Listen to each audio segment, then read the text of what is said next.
12 जूनला पंढरपूर या ठिकाणी रोहित पवार यांचं शेतकऱ्यांसाठीचं अन्नत्याग आंदोलन सुरू झालं। मागण्या होत्या की सरकारने जी कर्जमाफी केलेली आहे त्याच्या जाचक अटी सरकारनं मागे घ्याव्या आणि 2 लाखापर्यंतची कर्जमाफी करण्यात यावी। 12 जूनला हे आंदोलन सुरू झालं, 13 जूनला चाललं आणि 14 जूनला हे आंदोलन गुंडाळण्यात आलं असंच म्हणावं लागेल।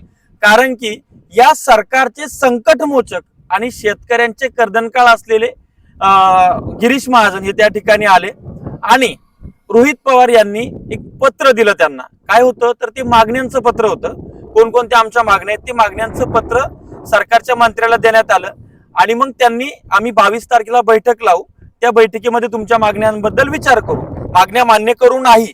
आता हल्ली काय होत असतं माहिती का, जेव्हा उपोषण असतं, आंदोलन असतं, त्यावेळेस जेव्हा शेतकऱ्यांचा रेटा असतो, महाराष्ट्रभरातली शेतकरी यायला लागले होते।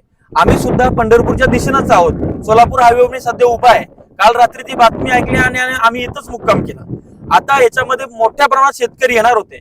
या सरकारच्या विरोधात शेतकऱ्यांमध्ये प्रचंड संताप आहे आणि त्या संतापाला दिशा किंवा जो रोष आहे त्या रोषाला दिशा श्री रोहित पवार देतात असं आम्हाला वाटलं होतं। म्हणून आम्ही 400-500 किलोमीटरवरनं 5-10 हजार खर्च करून या ठिकाणी आलो होतो। मात्र आमचा भ्रमनिरास झालेला आहे। आता रोहित दादा पवार म्हणतात की हर्षवर्धन सपकाळ काँग्रेसचे प्रदेशाध्यक्ष, शशिकांत शिंदे राष्ट्रवादी शरद पवार प्रदेशाध्यक्ष, राजू शेट्टी शेतकरी नेते, अजित नवले शेतकरी नेते, रविकांत तुपकर शेतकरी नेते, महादेव जानकर शेतकरी नेते, त्याच्यानंतर वामनराव चटप शेतकरी नेते यांच्या उपस्थितीमध्ये 22 तारखेला बैठक होणार आहे।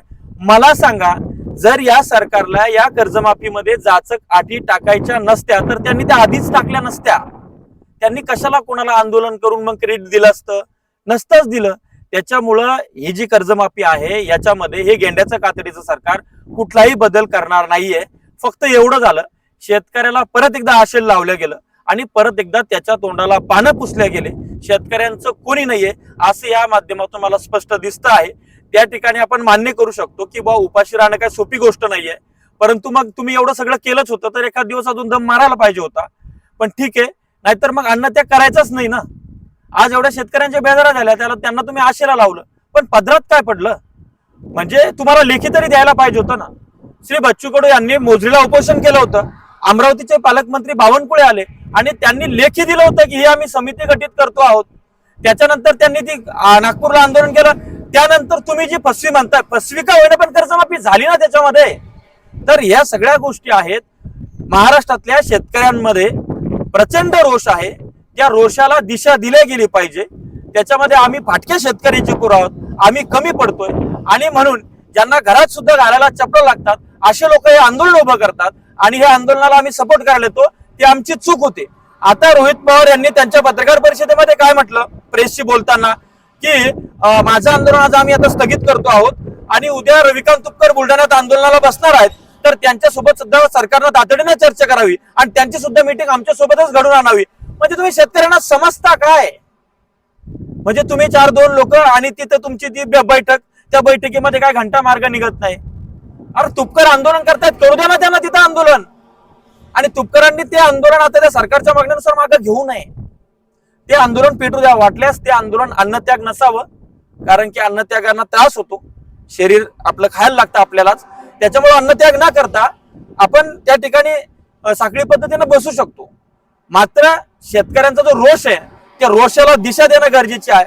हे सरकार काय करतंय, जे संकटमोचन हे अमुक धमुक लोक पुढे पाठवतात आणि प्रत्येक आंदोलन हे दडपल्या जात आहे, ही शोकांतिका आहे। याच्यामुळे शेतकरी मरत चाललेला आहे आणि हे सगळे कशाचे परिणाम आहे माहिती का? शेतकरी चळवळ राहिली नाही, ती चळवळ न राहिल्यामुळे आज शेतकऱ्यांचे वाईट दिवस आहेत आणि हे सगळे लोक आपापल्या तहान जी लागलेली आहे ते भागून घेतात, आपापल्या सेटलमेंट करतात आणि शेतकरी मात्र जैसा ते आहे तो वाऱ्यावरच त्या ठिकाणी सोडला गेलेला आहे। अशा पद्धतीने संपूर्ण हे आंदोलन आहे। काही चर्चा फर्चा होणार नाहीये आणि त्यातनं काही निष्पन्न होणार नाहीये। मी आता सांगतो, हे लिहून ठेवा। परत 22 तारखेला मीटिंग झाल्यानंतर परत व्हिडिओ घेऊन येईल आणि तेव्हा आपण भेटू।